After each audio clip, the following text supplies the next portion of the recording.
అసహ్యం. ఈ మనుషుల మీద, ఈ వ్యవస్థ మీద, ఈ దేశం మీద ఒంటరి వాడిని అయిపోయాను. 100 కోట్ల మంది ఒకవైపు, నేను ఒక్కనే ఒకవైపు అయిపోయాను. ఆ 100 కోట్ల మందితో ఆడుకోవాలనిపించింది. అందుకే ఇన్నాళ్ళు మనుషుల గురించి చదువుకున్నాను, స్వార్థం గురించి చదువుకున్నాను. ఇక నో మారల్స్, నో రూల్స్. ఎవరన్నా పొడవాలని చూస్తే పొడి చేయటమే, అన్యాయం చేయాలని చూస్తే అంతు చూసేయటమే. కనపట్లేదు కానీ ఆ దేవుడి మీద కూడా పక్క తీర్చుకోవాలనిపిస్తుంది.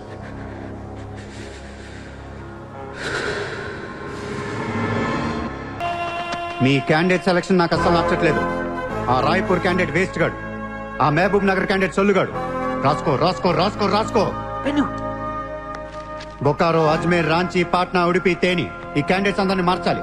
కాస్త మంచోళ్ళని పెట్టండి. క్యారెక్టర్ లేని క్యాండిడేట్స్ మీద 2 కోట్లు ఎలా ఖర్చు పెడతాం? ఒక్కొక్క సెటిల్మెంట్ కి 100 కోట్లు రావాలి.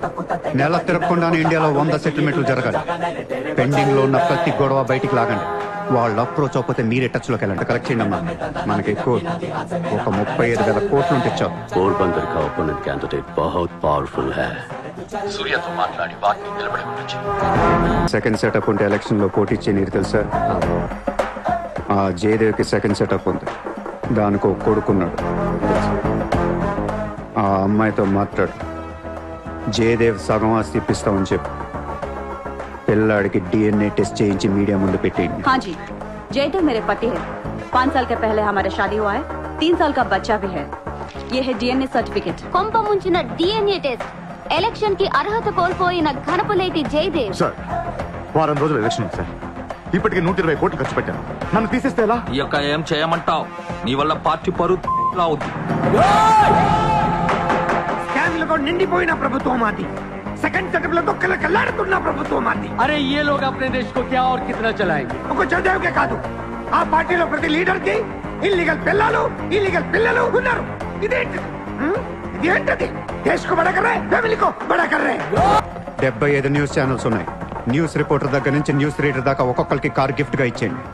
ప్రతి న్యూస్ పేపర్ లో, ప్రతి ఛానల్లో మన గురించి న్యూస్ పాజిటివ్ గా రావాలి. గత అనుభవాలతో విసిగి వేసారిపోయిన ప్రజలు ఈ పార్టీకే మొగ్గు చూపుతున్నారు. అలాగే ఎగ్జిట్ పోల్ సర్వే కూడా మనకు అనుకూలంగా ఉండాలి. सर्वे के हिसाब से ये पार्टी को 80% मतदान हुए हैं. నాకు ఎలాంటి ప్రోగ్రామ్స్ కావాలంటే మన పార్టీ ఫీవర్ తెలిసేలా ఉండాలి. అన్నదే గెలుస్తాడు. అరే రాజ్యం! రామరాజ్యం వచ్చేస్తుంది. 5 రోజుల ముందు డబ్బిస్తే తాగి మర్చిపోతారయ్యా.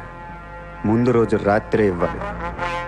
దానికి 1 రోజు ముందు లక్ష్మీదేవి గాల్లోకి లెగిస్టేచ్చావు. అందరూ అంటూ ఉంటారు డబ్బు శాశ్వతం కాదు, మనుషులే శాశ్వతం అని. ఇక్కడ మనుషులు చచ్చిపోతున్నారు తప్ప కరెన్సీ చావటలా. పనిచేయండి. ఈ మనుషులు పోయే లోపు డబ్బుని పంచేయండి. నజీర్, ఎలక్షన్ జాగ్రత్తగా చూసుకుని నేను మళ్ళీ వస్తాను. ఎవ్వరూ నా వెనక రావద్దు.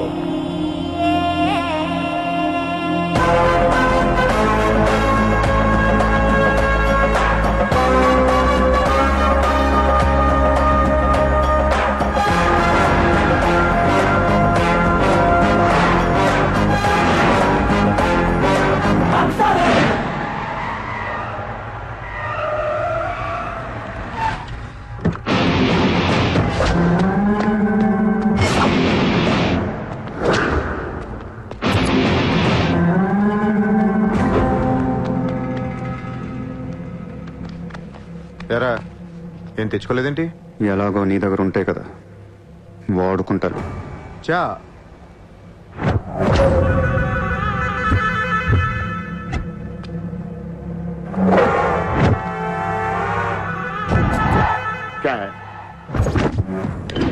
నాకాదేనా వాట్ సార్ పొడిచావు, షూట్ చేసావు, ఇంకా కసి తీరలేదా నీకు?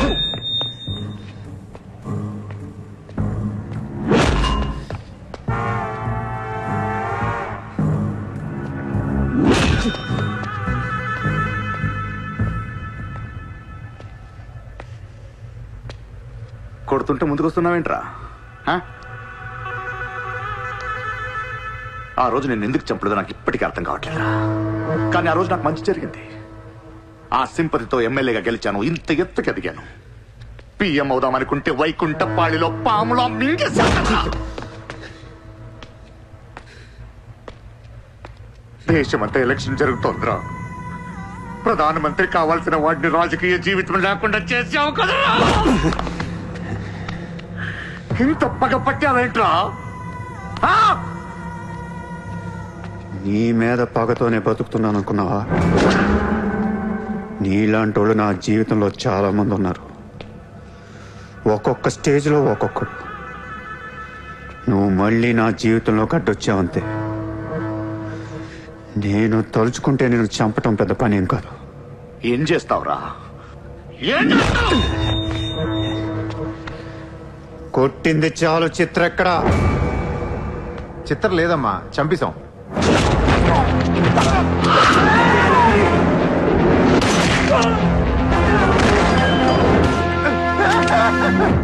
ఊరిని జోక్ చేశా.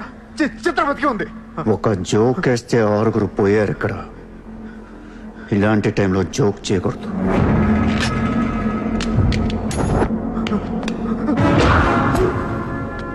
చిత్రాన్ని తీసుకొస్తే నేను వస్తానని మాత్రమే నీకు తెలుసు. వస్తే నేనేం చేస్తానో నీకు తెలీదు. అవునరా, తెలీదు. తెలియకే పిలిచాను. చూపించరా, చూపించరా, చూపించు. రే, నీ రేంజ్ ఏంటో తెలుసుకోవాలరా నేను. నీ మొత్తం క్యాలిబర్ చూడాలంటా. నాకు చూపించు, చూపించు, చూపించు. నువ్వు అంతగా ముచ్చట పడితే నేనెందుకు ఆగుతాను?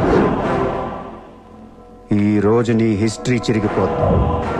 మళ్ళీ మాట్లాడటానికి నువ్వు ఉండవు. నీ గురించి మాట్లాడటానికి ఇంకెవడో ఉండడు.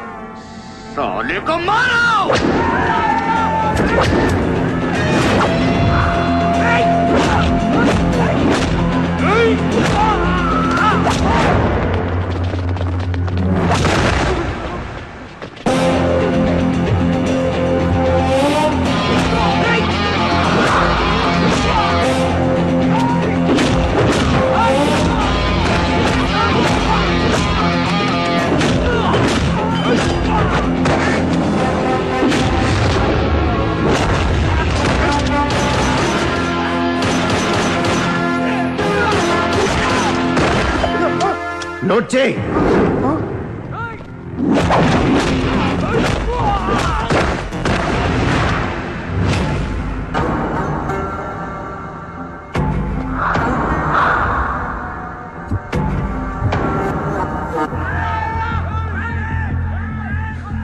ఆ బ్యాలెన్స్ ఫినిష్ అయ్యే లోపల చిత్రం చూపించు.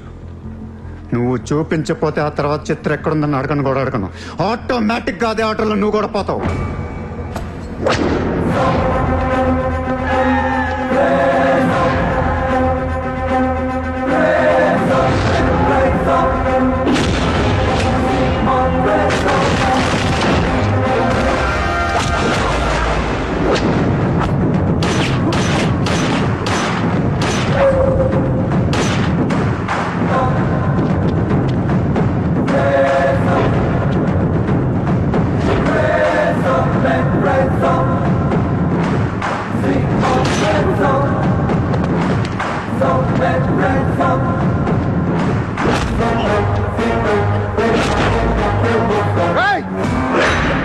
చంపేస్తావు, చంపేస్తా దీని, చంపేస్తా. వదిలే.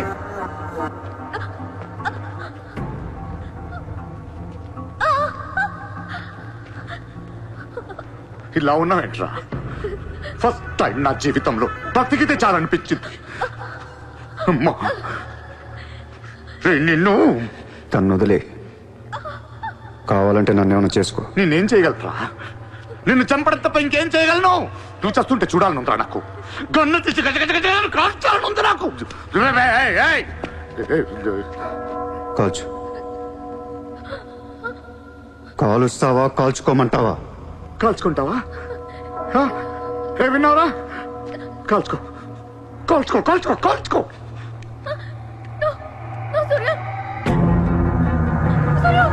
Please, no, Surya! No, Surya! No, please!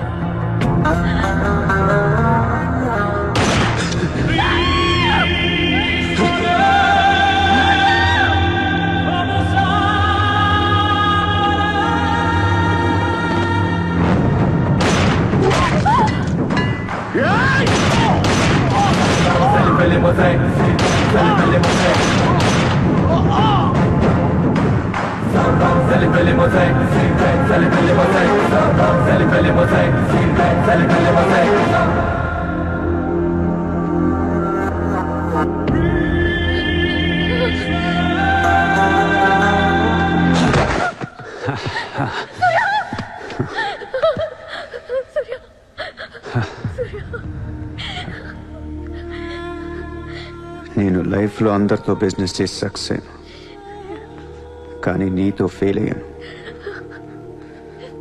I love you. నేను ఇంకా మోసం చేస్తున్నాను అనుకుంటున్నావు కదా? చచ్చిపోయేటప్పుడు ఎవడు అబద్ధం చెప్పడు. అలా అనకు, నీకేం కాదు. బుల్లెట్ దిగింది నాకా నీకా? నా ప్రేమ నిజం, నువ్వు బతుకుతావు. ఒకవేళ నేను పోతే వెళ్ళను గుడ్, కానీ నీ ప్రేమ నిజమై నేను బతికిపోతే ఇండియా తీర్చేస్తాను. భారతదేశపు 14వ ప్రధానమంత్రిగా గురు గోవింద్ పటేల్ రేపు ప్రమాణ స్వీకారం చేయనున్నారు. పదవి బాధ్యతలు స్వీకరించిన వెంటనే ఆయన ముంబై లీలావతి హాస్పిటల్లో కోలుకుంటున్న ప్రముఖ బిజినెస్ మ్యాన్ విజయ్ సూర్యను కలవడానికి వెళ్తున్నట్లు సమాచారం.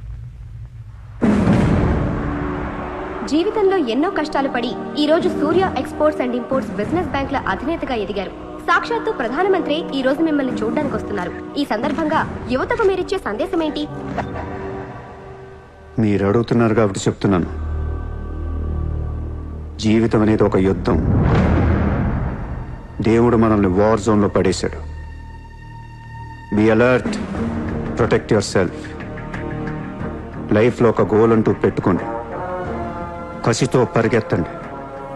పాడాలనుకుంటే కసిగా పాడేయండి, చదవాలనుకుంటే కసిగా చదివేయండి.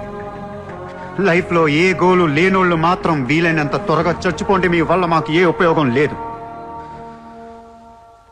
గుర్తుపెట్టుకో, నీకంటే తోపెవడు లేడిక్కడ. నీకేదనిపిస్తే వచ్చి ఎవడి మాట వినొద్దు, మనిషి మాట అసలు వినొద్దు. నీ టార్గెట్ 10 మైల్స్ అయితే aim for the 11th mile. కార్తే దిమ్మ తిరిగిపోవాలి. చల్.